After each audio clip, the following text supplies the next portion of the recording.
งานอะไรที่เป็นเงินพวกผมเอาหมดจัดไปทีมงานดวงเพดาน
อะไรที่เป็นเงินพวกผมเอาหมดจัดไปทีมงานดวงเพดาน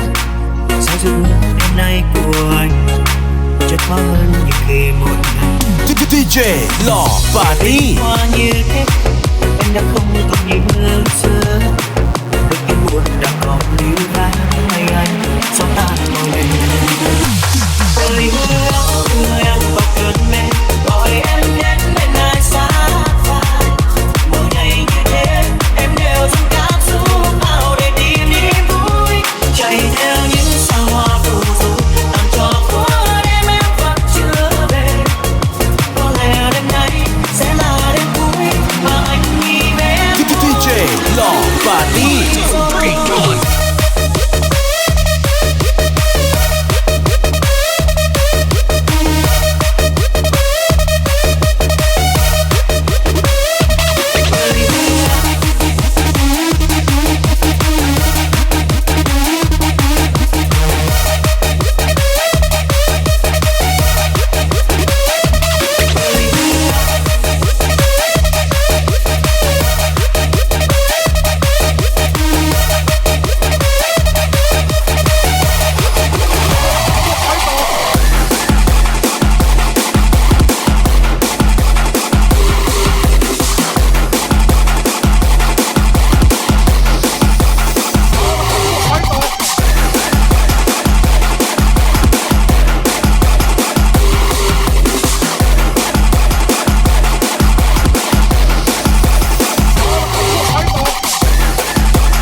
งานอะไรที่เป็นเงินพวกผมเอาหมดจัดไปทีมงานดวงเพดาน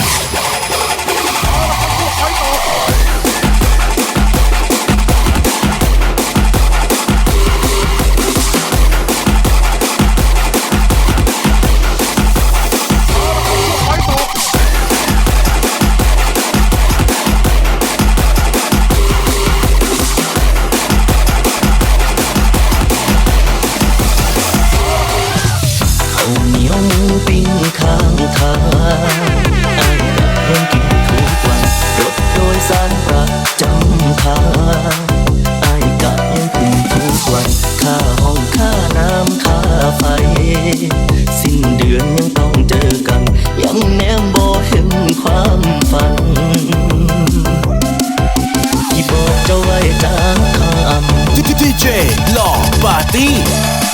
ว่ามีบอกอายเด้ที่อายต้องถามว่ามีบอกหักเด้ออายจังได้ถามไปนำบอกกับผู้ชายหาเศร้ากินคำขอโทษเด้อคนงามที่อายทำให้ลำบากใจ DJ หล่อปาร์ตี้ บ่มีบ้านหลังใหญ่ให้เจ้าตากแค่เศร้าแลงบ่มีรถป้ายแดงพาเจ้าไปใส่มาใส่บ่มีสุดน้ำพอใส่ไปเอาบุญใดหากเขายังบ่ขอใจเจ้าสิพอใจ DJ หล่อปาร์ตี้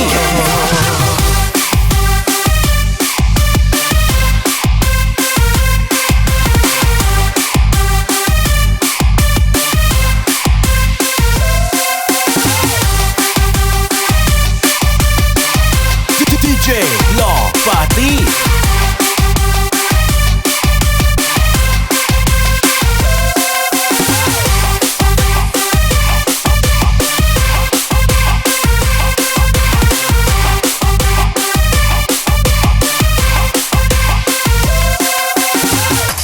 บ่มีบ้านหลังใหญ่ให้เจ้าตากแค่เศร้าแลงบ่มีรถป้ายแดงพาเจ้าไปใส่มาใส่บ่มีสุดน้ำพอใส่ไปเอาบุญใดหากเขายังบ่ขอใจเจ้าสิพอใจบ่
em tới đây đi em. Hey girl, shake it, I wanna see you naked. The way you work it is making me want it. Hey girl, work it, you make me wanna hurt it. The way you moving it is making me want it. Hey girl, shake it, I wanna see you naked. The way you work it is making me want it. Hey girl, work it, you make me wanna hurt it. The way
ไปทีมงานดวงเพดาน Yo, I can see it in your pants. You got a fat cookie, I can see it when you dance. Yo, all the ladies in the place, I know you wanna jump, I can see it in your face. And we ain't even gotta speak. I got a fat chick, she can do it for a week. You a freak, I can see it in your eyes. You got a lot of ass, I can see it in your thighs. Yo, the king is on the track, so bring it over here, bring it back, bring it back. Hey girl, shake it, shake it. I wanna see you make it.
งานอะไรที่เป็นเงินพวกผมเอาหมดจัดไปทีมงานดวงเพดาน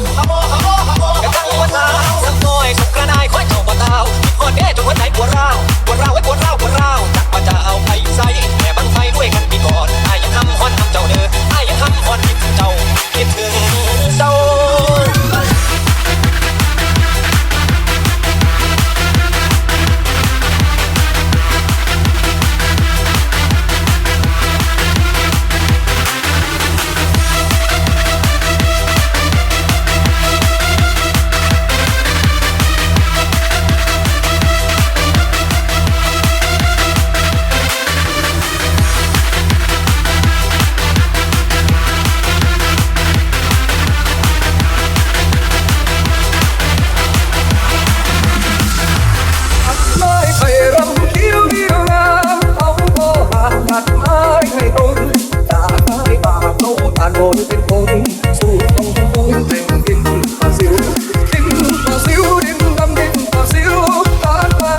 สาวเธอเสือสิ้นถิ่นตายพัดรวมใจประชาชนรวมตัว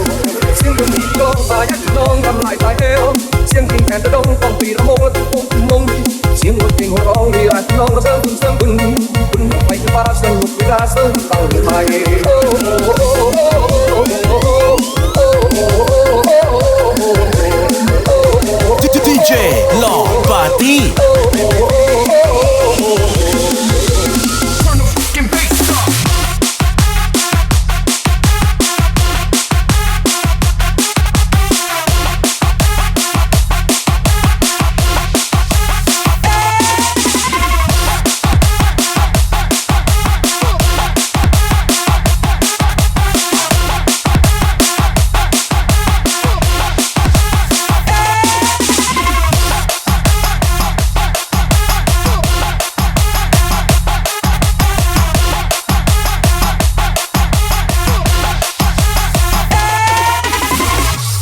ถึงเดือนหกกำลังรุ่งงามคนงานใหญ่งานมนต์บังไฟตาแดงทางที่งานไปประชาชนแห่ไรรวมใจจัดงานน้ำทำนาฟ้าทำไม่ดีต่อปีนี้มีน้ำทำนาตั้งไฟไก่ขยันถึงฟ้าวงสวงเทวาวงตาดาแดงเสียงมันไม่ฟ้าบทของเทวาแล้วผมเทตั้งไฟไม่ฟ้าเอาคนต้องมาแล้วต้มบางไก่ต้มบางเฮฮาจุดลงไปที่ฟ้าบนออกไปฟ้าเป็นเฮฮาเปลงมาให้น้ำหงให้ท้องน้ำเปียกให้นี่น้ำเปียกโอยฟ้าอย่าฟ้าอย่าแดดโอ้โอ้โอ้โอ้โอ้โอ้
ปาร์ตี้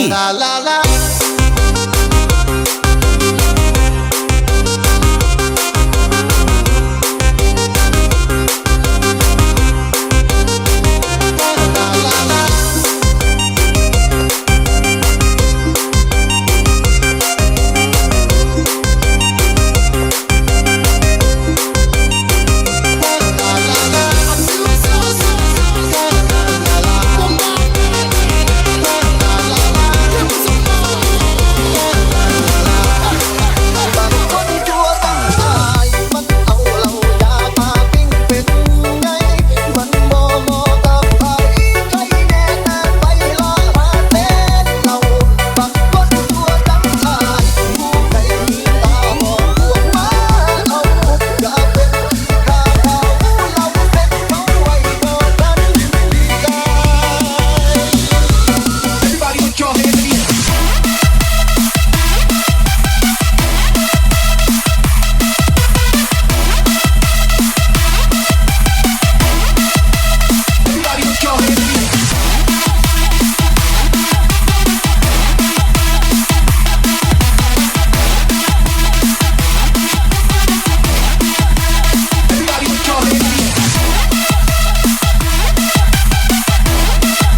อะไรที่เป็นเงินพวกผมเอาหมดจัดไปทีมงานดวงเพดาน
DJ หล่อปาร์ตี้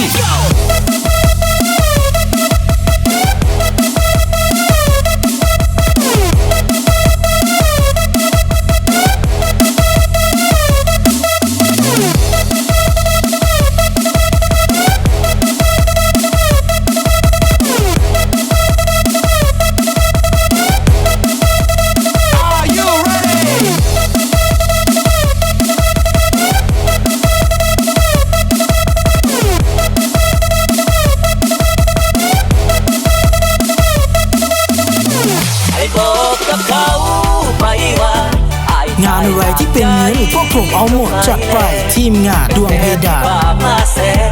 แถวทางให้บอกกับเขาไปว่าเก็บพวกก็โม้มักบอกกันอย่าให้เขาสงสัยยังเดี๋ยวก็พา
ที่เป็นเงินพวกผมเอาหมดจัดไปทีมงานดวงเพดาน แต่มันคือความฝันของครอบครัวผมยอมคนจะทำกับคนดาและกลับบ้านหน้าไปเจอกับรอยยิ้มหัวรอยยิ้มของคนในครอบ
มวนซ้ายบอกความหมายสองเอาหักชั่วแต่มัวใจน้องนางหวังดีก็พี่ท่านบริการด้วยเบียร์ไม่เสียหายจากเบียร์ช้างเบียร์ไทยไงพี่ชายหักหลายๆก็ลืมเอาลืมเลยรักน้องมองตาอยากเห็นหน้าหากพี่รักน้องจริงอย่านิ่งเฉยมาสิมาลืมเบียร์ลุกเบียร์เลยอยากเป็นเคยเบียร์ช้างทุกอย่างตัวอายสบายไม่แต่งย่างสาวเบียร์ช้างจังน้อ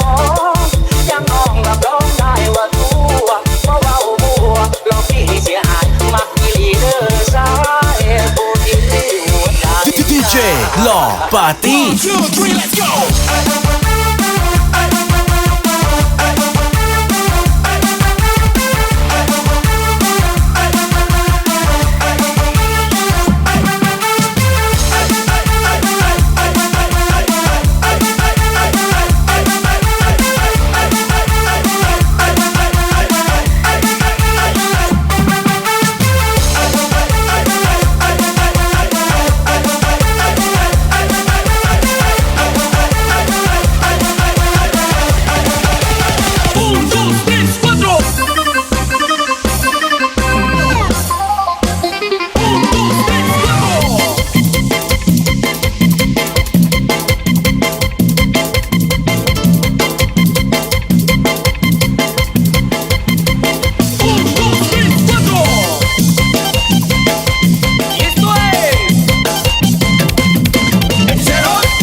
งานอะไรที่เป็นเงินพวกผมเอาหมดจัดไปทีมงานดวงเพดาน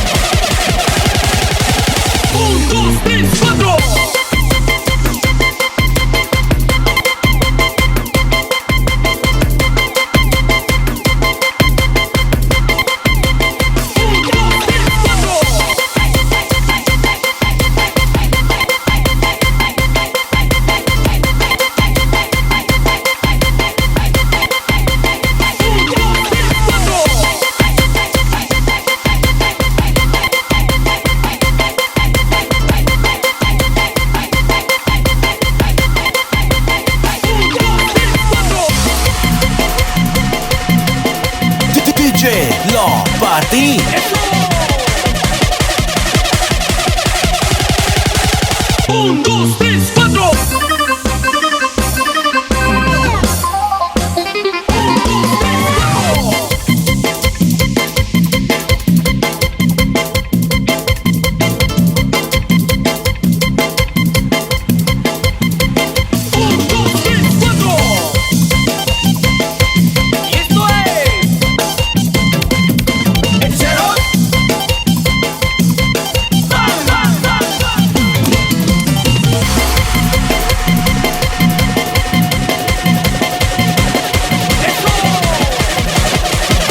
DJ หล่อปาร์ตี้